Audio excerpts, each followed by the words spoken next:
Outside the window, the day was cool and still.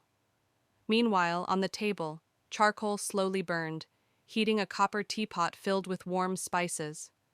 Goji berries, dates, ginger, all blended together, the water began to boil, its aroma slowly filling the room. Each rising bubble seemed to invite us to pause, to savor the moment without rushing. And as the tea was poured, its warmth didn't just reach our hands, it soothed our minds.